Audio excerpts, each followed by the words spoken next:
Last night, Ann only got 2 attempts in the restricted area. How much of that do you think was what you guys were doing defensively, and what do you think his response will be? What are you expecting from him tomorrow night? Yeah, I think for us it's a matter of showing as many bodies, again, making it tough.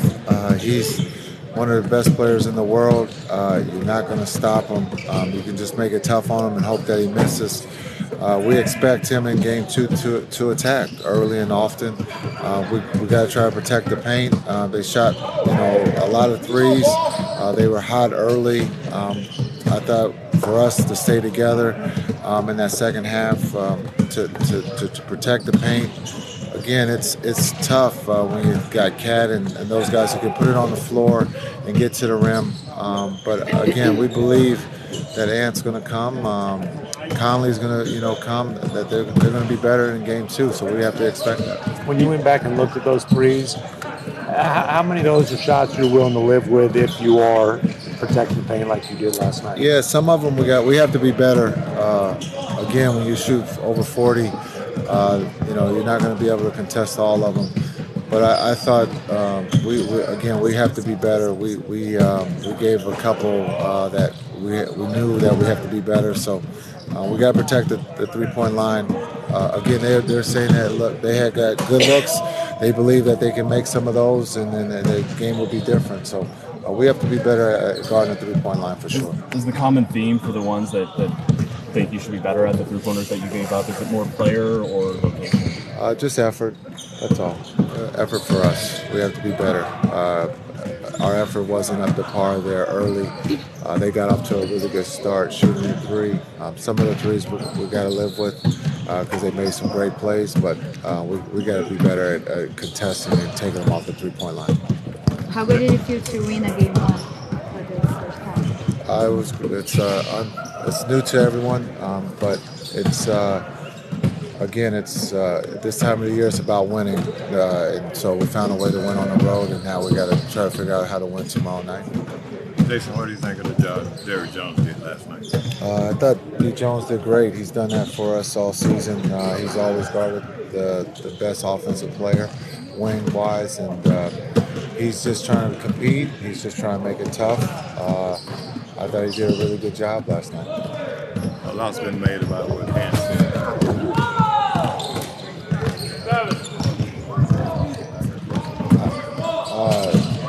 Maybe, but I don't listen. So I think maybe that was a little bit more made of what he said. It was not motivation. It was he's a talented young man who loves competition. You can't knock him for that.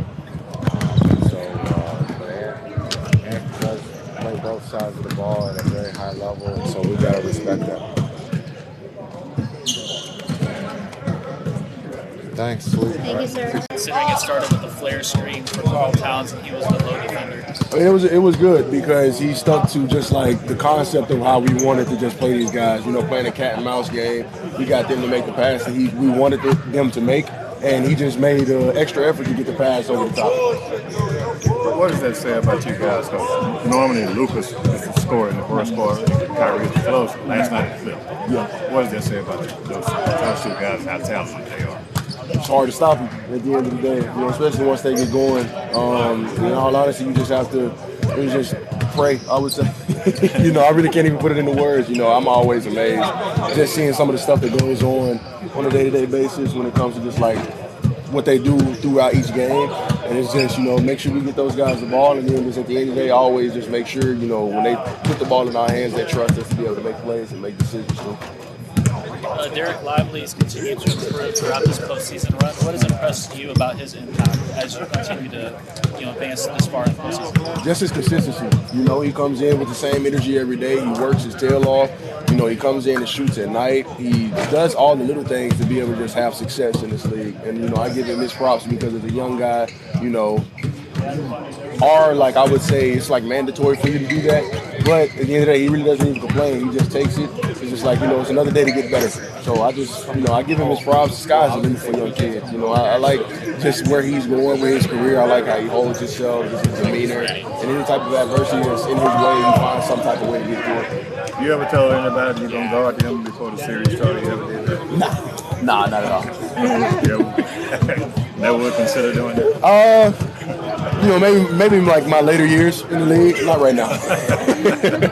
Not right now. This is my first time just like in this type of scenario, in this type of situation, atmosphere with the playoffs and stuff. So I'm not going to jinx myself at all. Yeah, because Kyrie only had 19 points in the previous 12 playoff games. And 13 last night in the first quarter. Right.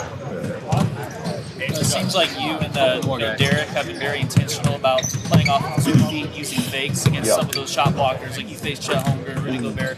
How important is that? And obviously, guys, you've worked on it in the practice facility. How important is that in the postseason? It's very important because it helps us slow the game down for ourselves. We don't go at 110 miles per hour when it comes to us getting the ball in the pocket, because at the end of the day, either we're going to try to make a play on the basket, or we're trying to make a play to make a decision to try to get it to the guy in the corner, make a read, get it to that guy on the wing, or just, in all honesty, just making plays on the back end. Because, those guards, they're putting trust in our hands. They're putting the ball in our hands. We just have to make the right decision at the end of the day. Thanks, Gav. Thank you.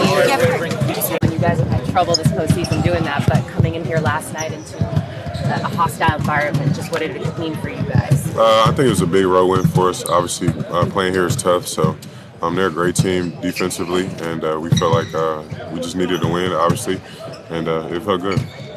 You closed the series against OKC there, and now you came here and the Wolves fans were crazy. Does that lift you up in some way? Like the team gets more like hyped to do stuff because they're being played against them?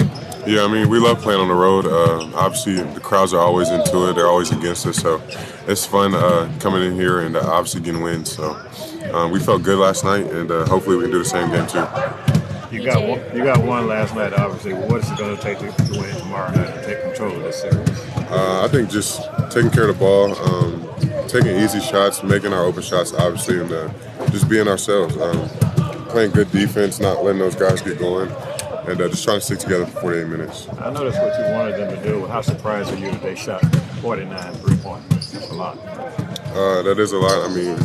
I'm not really surprised at all. I feel like we did a great job protecting the paint, but I think we do got to do a better job of taking some of those threes away. And how do you feel about them protecting the perimeter? Because you guys made less shots than you used to for 3-point. I feel like we just missed a couple of open shots. I feel like we'll make them going down the stretch, obviously. So I'm not really concerned about that for us. Do you feel like you were able to wear them down in that first half so much that they kind of looked gassed in the second, and that helped to get the win here? Yeah, I feel like our pressure on both ends of the floor was good. I feel like we got out in transition and made easy plays, and that obviously helped us in the second half as well. They had over 60 in the first half. What do you think changed and allowed you guys to lock in that second half and hold them to just over 40? We were just better in every aspect. We were more aggressive, just putting the pressure on them, just forcing them to take contested shots, and we didn't give up as much threes. Is there something you did not like about the game that you think you can be better on game 2? I think the biggest thing is the 3-pointers that they made. Obviously, they made 18 of them, so we can't afford for them to keep doing that. So just being able to contest each shot and just trying to make it tough for them. Kyrie had 24 points in the first half. Luka scored 15 of his 33 in the fourth. When those two guys get it going like they do, how tough is it for opponents to beat you guys? It's very tough. Those are two of the best players that play the game, so their skill level just is insane. I think they bring so much to the game that it's hard for teams to guard them one-on-one, so you pretty much have to send a double at them, and then it opens the game up for everybody else as well. What did you make of Anthony Edwards saying, I got Kyrie before the series even started? What you think? I didn't really make anything of it. Kyrie's a great player, Ant's a great player, so I guess he was just had a lot of emotions after winning in Denver, but it's just talk, honestly. Anybody ever done that to you? Say, I got PJ. Not that I remember. Daniel said that they kind of suggested what his role should be when he got here. Did they do the same for you, just any of the team or organization in general, when you got to the Mavs? They just told me they wanted me to be myself, just come out and be aggressive. And the biggest thing was just the defensive end, just trying to bring a identity to this team and just make a standpoint on that end. You mentioned the struggles in the three-point line, but you and Luka hit 2 big threes late to really, one, take the lead and then to kind of end things. What keeps you confident that one will eventually drop and to continue taking those shots? I feel like we instill that confidence in each other. We're always telling each other to take the next shot, or always just being there for each other in each shot, each quarter, every game. So everybody's happy for each other and everybody's cheering the next guy on. So it's easy to take the next shot. PJ, how would you define this team's identity? I feel like we're very physical on the defensive end, and defense wins us games. Obviously, we can score with the best of them, but our defense is the reason we're here. Is that something you feel like is fully engaged now? You can count on that every night? Definitely. I mean, I feel like to win in the playoffs, you have to have a defense. So we rely on our defense. We rely on our big guys. We rely on myself and Derek a lot. So I feel like we're stepping up to the challenge each and every game. This is the third playoff series for you guys. Nobody's picked you guys to win any of them. Does it add any more motivation for you to go out there and win? Not really. I mean, we don't really care about anybody's opinion. For us, it's just what we can focus on and what we can get better at. And I feel like everybody's locked in each and every game. And even in film sessions, we're trying to get better each and every day. So everybody's locked in, and we're not really worried about outside noise. Throughout this postseason run, you guys have mixed up your coverages pretty frequently against stars. Yesterday, you early doubled, late doubled, guarded straight up. What has worked? What did you see in game? What did you like about how that executed in game 1 against Carl Towns and Anthony Edwards? Like I said, we just try to throw different things at different people. Obviously, they're great players, so just try to make them take tough shots. I mean, that's the biggest thing for us, and contest everything. So we know they're going to hit some shots. We know they're going to make some. So for us, we're just trying to keep everything in proportion and just trying to make them work hard on this game. What have you seen from Derek Lively throughout this postseason run? It seems like he's continued to improve as he's gained more postseason exposure. Yeah, he's getting better and better each and every game, and we're here for it. I mean, we're loving every second of it. He's being aggressive, being a great rim protector, rebounding the ball at a very high level. So he's just been great, and obviously he's 20 years old, so he has a lot more in store.